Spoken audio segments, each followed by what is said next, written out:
Yo les potes, bienvenue dans cette nouvelle vidéo où on va parler du petit Kiki, du petit Kylian qui vraiment, hier, pendant le match, a vraiment regardé son Kiki.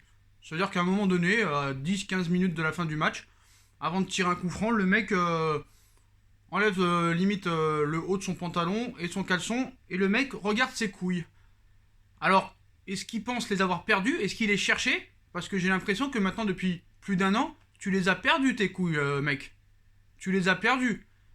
Donc c'est peut-être pour ça que le mec hier, il est cherché. Parce que quand Neymar n'est pas là sur le terrain et que lui est titulaire, le mec se sent pousser des ailes. Mais moi, je vais vous dire la vérité, les postos. C'est que ce gars-là, depuis plus d'un an, n'a pas progressé d'un millimètre. Pour moi, le mec régresse. Je pense que depuis qu'il a gagné la Coupe du Monde en 2018, il a pris une pastèque, un melon énorme. Alors certes, l'année de Monaco, l'année 2016-2017 a été une révélation. Il avait 17-18 ans. Le mec s'est montré aux yeux du monde. Et malheureusement, on a commencé à le comparer à Thierry Henry, le futur Henry. Pendant 2 ans, ça a très bien marché. Le problème, c'est que il s'est pas réinventé. Son jeu est téléphoné. Son jeu est visible à 1000 km. Et le gars, depuis plusieurs mois, n'avance plus. Et là, on va me dire, après cette vidéo, ouais, mais t'es dur. Hier, il a encore marqué. Contre Istanbul, il a marqué. Ouais, il a marqué. Sur penalty, frère. Sur penalty. Mais le mec, son talent, on dirait qu'il n'existe plus. Le mec joue individualiste. Il n'est pas altruiste. Il n'est pas collectif. Le mec, il se fait une teinture bleue. Alors pour ça, il est très très fort. C'est bientôt son anniversaire, je crois, dans 5 jours. Il va avoir 22 ans, si je me trompe pas. Ton jeu est complètement téléphoné. Et c'est pas avec ce coach-là que tu vas progresser. Alors peut-être qu'avec cette photo que tout le monde a vue, vous pouvez la voir sur la miniature, et vous pouvez la trouver facilement sur tous les réseaux sociaux, t'as perdu tes couilles, mec. Tu n'es pas un leader. Tu n'es pas un joueur qui peut changer un match à toi tout seul. Comme peut le faire Cristiano Ronaldo à la Juve. Et comme il l'a fait au Real et à Manchester United. Comme a pu le faire Léo Messi dans ses grands jours. Et comme a pu le faire d'autres joueurs. Et là, on va encore me dire, ouais, mais Sacha, une équipe, c'est pas qu'un seul joueur, c'est un collectif. Pourquoi tu parles pas hier de Kerrer qui a été catastrophique? Mais Kerrer, il est catastrophique, mais à tous les matchs, il est catastrophique. Et quand il est pas catastrophique, ça veut dire qu'il est blessé et qu'il joue pas, frère. Là, on parle de Kylian Mbappé. Quand Neymar, je le critique. Alors peut-être que tous les footix parisiens sucent Mbappé. T'as un coach qui le suce aussi. Peut-être que les dirigeants le sucent. Mais moi, je vous dis la vérité. Il y a un moment donné, il va falloir ouvrir les yeux. Et se dire que ce mec-là a coûté 180 millions d'euros. Tu t'es peut-être fait niquer, frère. C'est une possibilité. Parce qu'avec l'équipe de France, pas de problème. Il porte ses couilles. Sauf que la différence entre l'équipe de France et le Paris Saint-Germain, il y a un vrai entraîneur. Alors je sais comment ils vont dire les autres personnes. Ah, mort de rire, Deschamps ça joue mal, on s'ennuie. D'accord, Deschamps ça joue mal, on s'ennuie. Mais les trophées sont là, le palmarès est là, les postos. Que ce soit en tant que coach ou en tant que joueur. Contrairement à Tuchel qui n'a rien. Voilà. On va encore me dire, il a fait une finale de Ligue des Champions, mais on s'en bat les couilles de votre finale de Ligue des Champions, frère. Ligue des Champions de merde. Même en tant que Parisien, je le dis, frère. Pas de match aller-retour. Terrain neutre. Un tirage favorable. Et tu t'es fait niquer contre l'Atalanta de la première à la 75e minute de jeu. Heureusement qu'ils étaient cramés en face. Sinon, tu passes jamais. Et tu bats le Red Bull Leipzig après. Et contre le Bayern, t'existes pas. Et encore, au moment où t'existais contre le Bayern, c'est lui qui t'a niqué le match, frère.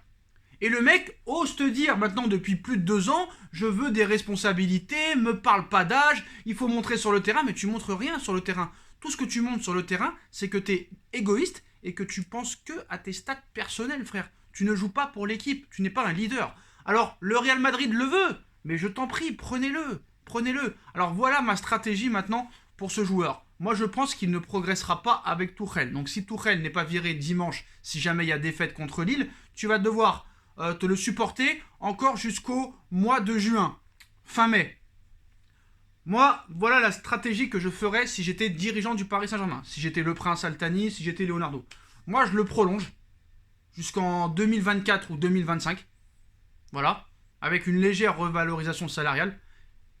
Tu mets un nouveau coach au mois de juin, mais un top coach, un mec qui sait gérer les égos, qui a un palmarès, style Allegri, ou peut-être un autre coach qui pourrait peut-être, possiblement être libéré en fin de saison, du style Zidane ou autre. Et si ça marche pas non plus avec ce top coach, vu qu'il aura prolongé jusqu'en 2025, vite le vendre. Vite le vendre 200 millions et prendre un autre joueur du style Dybala, du style Haaland. Alors peut-être que Dybala, c'est pas non plus exceptionnel. Peut-être que Dybala marquera moins de buts que Mbappé en Ligue 1, mais peut-être qu'il sera plus décisif en Ligue des Champions contre les grosses équipes. Voilà. Quand tu vois qu'un mec comme Di Maria, certes Di Maria dans les grands matchs, il a pas vraiment jamais été exceptionnel. À part peut-être contre le FC Barcelone en 2017 au match aller lors du 4-0. Mais quand je vois comment on traite Angel Di Maria, comment Tuchel a parlé de Angel Di Maria, qui genre limite il lui dit qu'il est plus haut niveau, ça veut dire bien des choses. Je pense pas que Di Maria va prolonger au Paris Saint-Germain. J'ai des doutes. Donc il faudra remplacer Di Maria. Et si Mbappé est vendu dans les prochaines années, il faudra aussi le remplacer. Il y en a qui me disent le remplaçant idéal est Haaland. Le remplaçant idéal est Dybala.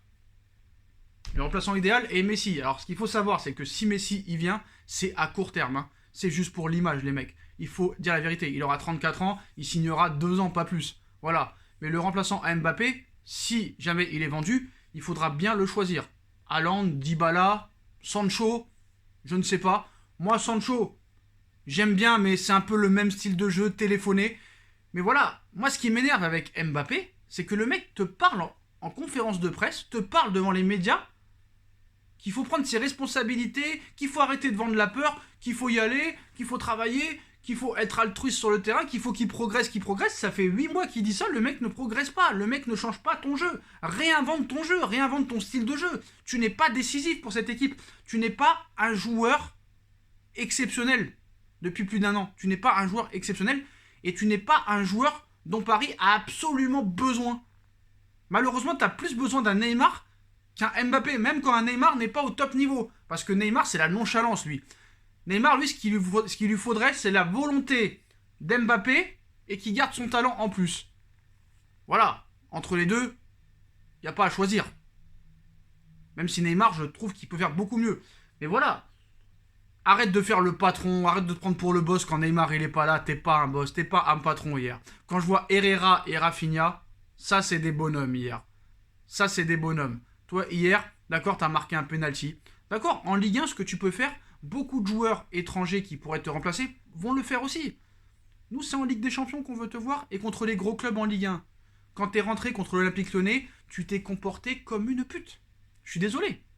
J'insulte les joueurs de mon club, mais je suis obligé. C'est pour leur bien, frère. C'est pour leur bien. Le problème, c'est que le Paris Saint-Germain et les dirigeants ne veulent pas changer de stratégie, veulent continuer avec des stars et ne veulent pas laisser la chance peut-être à d'autres joueurs qui seraient susceptibles d'être meilleurs et d'être moins chers et qui se battraient à mort pour le club. Moi, je te jure que un Erling Haaland, jamais il a le même comportement que Mbappé. Et je te le dis, Haaland, hein, c'est pas le style à avoir la grosse tête.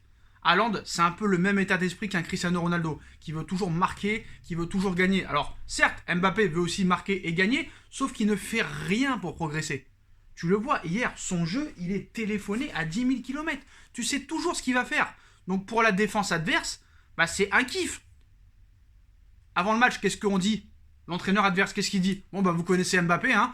Il va partir aux 50 mètres, il va vouloir dribbler tout le monde et marquer. Donc, vous savez ce que vous avez à faire. Il n'y a même pas à réfléchir. Hier, Lorient, même à 10 contre 11, avait l'opportunité de mettre 2 ou 3 buts. C'est véridique. C'est la vérité des choses. Voilà. Et pour revenir sur Tuchel, depuis que Tuchel est au Paris Saint-Germain, il n'y a aucun joueur qui a progressé. Ils ont même tous régressé. Voilà. Ça commence à faire beaucoup quand même. Donc moi, mon pote, fais-moi mentir. Contre le Barça, mets un doublé à l'aller, un doublé au retour, et tu me feras fermer ma gueule. Même si c'est pas un grand Barça, c'est quand même le FC Barcelone. Prouve sur le terrain, mec. Parce que contre les gros, tu n'existes pas. Depuis ton match à Marseille où t'as été sur le banc et t'es rentré et t'as délivré le match, tu n'existes pas. Quand vous pensez qu'hier, il a fallu un carton rouge contre Lorient pour libérer le match, c'est une honte inadmissible, catastrophique. Après, le problème, d'accord, Mbappé a ses responsabilités, comme d'autres joueurs ont leurs responsabilités. De pas être bon, de pas vouloir jouer collectif, de pas lever la tête quand il joue, de pas lâcher le ballon. Mais quand tu as un coach aussi incompétent que ça, nullissime, catastrophique, qui est incapable de faire les bons choix, qui est incapable de donner une ligne de conduite directrice, un système de jeu, un fond de jeu, le Mbappé, c'est sûr que si tu avais un Deschamps toutes les semaines, ce serait mieux pour lui. C'est pour ça que je pense qu'il faut lui laisser une dernière chance avec un nouveau coach pour voir réellement si le mec peut progresser ou pas. Voilà, on en a vu des gars progresser, devenir moyen, bon, à très très très bon avec seulement un changement d'entraîneur. On l'a déjà vu ça. Je pense que ça peut être ça son déclic à lui. Voilà. Parce qu'on a vu avec Emery Tourelle, même combat. On va pas se mentir. C'est pour ça qu'il faut un nouveau coach qui est complètement au contraire de ces deux nullards qu'on a eu pour faire progresser Mbappé. Donc voilà, faut lui laisser encore une chance avec un nouvel entraîneur. Sauf problème, on sait même pas s'il va être viré Tourelle dimanche s'il y a défaite. Donc s'il y a victoire ou nul, il sera pas viré. S'il y a défaite, on n'est même pas sûr qu'il soit viré. Donc il va falloir se le cotiner pendant 6 mois. Et Mbappé va rester au même niveau pendant 6 mois. Après, ce qui est bien, c'est qu'il y a un Euro qui peut un petit peu le mettre encore en lumière, vu qu'avec Deschamps, il est 10 fois meilleur qu'avec Tourelle, et 10 fois meilleur que Paris Saint-Germain. Et comme il y aura un nouveau coach l'année prochaine, on va pas se mentir, il y aura un nouveau coach l'année prochaine, et j'espère un top coach, bah j'espère que là, enfin, ça pourra vraiment le lancer et être enfin la légende qu'on souhaite qu'il soit, mais il faut qu'il réinvente son jeu, parce que son jeu, là, il est téléphoné, et tout le monde le sait. Donc, l'équipe adverse part avec un très grand avantage. C'est pour ça que je pense que Moïse Kean, maintenant, en attaque, doit être titulaire à tous les matchs. Parce que vraiment, Moïse Kean, il est imprévisible. Il peut changer un petit peu les trajectoires, il décroche. C'est un buteur, un vrai buteur. Et quand je pense qu'il va même pas rester au Paris Saint-Germain, vraiment, ça me met les nerfs, parce qu'il est vraiment très très performant. Mais voilà, cette photo dit bien des choses. Et voilà, j'ai pas aimé encore son comportement de se teindre les cheveux en bleu. Le mec, ça... Quand il marque un penalty, maintenant il est en folie. Ça veut dire qu'il a tellement perdu la confiance que le mec est en folie. Et arrêtez de dire par exemple que s'il part au Real et qu'il met un triplé contre Retafe, on va regretter. On va rien regretter du tout. Vous avez fait la même erreur avec Cavani. Cavani, il a mis un doublé contre Southampton. On a dit « Oh, pourquoi on a laissé partir Cavani? Quelle honte, quelle honte !» Et contre Paris, il n'a pas existé pendant 90 minutes. Il n'a pas existé. Certes, il a mis un poteau, mais il n'a pas existé. Et il n'a plus remarqué depuis. Donc arrêtez vos sottises. Si Mbappé va au Real, il pourra mettre des triplés contre Retafe, contre Levante, contre Celta Vigo. Mais contre les gros, c'est là qu'on va l'attendre. Donc il faut arrêter à un moment donné. Donc voilà, ce qu'il faut faire, le prolonger jusqu'en 2024 ou 2025. Attendre ce qu'il va donner avec un nouveau top coach qui peut le faire progresser. Et s'il ne progresse pas non plus avec ce top coach, vite vendez-le au Real, à Liverpool, où vous voulez. 200 ou 210 patates. Et qu'on refasse... qu'on lui prenne un très très gros remplaçant, un mec qui a envie de donner pour l'équipe et qui a envie de gagner à tout prix et qui a envie aussi de jouer pour le collectif. Et enfin repartir sur de bonnes bases, parce qu'avec ce joueur-là, je pense pas que tu vas progresser. Hier, j'avais envie de le tuer. On se serait cru dans une cour de récréation, vous savez, où tous les mecs veulent jouer perso. T'as envie de leur casser la jambe. Alors je sais pas pourquoi ils veulent toujours casser la jambe à Neymar. Moi, j'aurais plus l'envie de casser la jambe à Mbappé qu'à Neymar, frère. Je suis désolé. Donc voilà les postos, dites-moi en commentaire ce que vous en pensez. Comme d'habitude, si on a kiffé la vidéo, on like, on partage, on commente, on s'abonne. On active la petite cloche pour être tenu au courant des vidéos qui vont sortir. On me rejoint sur mes différents réseaux sociaux. Vous vous abonnez pas à Instagram, vous vous en battez les couilles, mais c'est pas grave. Je vous laisse le lien quand même en description. Vous avez la cagnotte PayPal aussi si vous voulez soutenir la chaîne. Vous avez aussi No Feeling, vous avez tout en description. Voilà les postos. Je vous souhaite à tous une bonne continuation. Prenez soin de vous et à très vite pour une nouvelle vidéo les postos. Tchuss!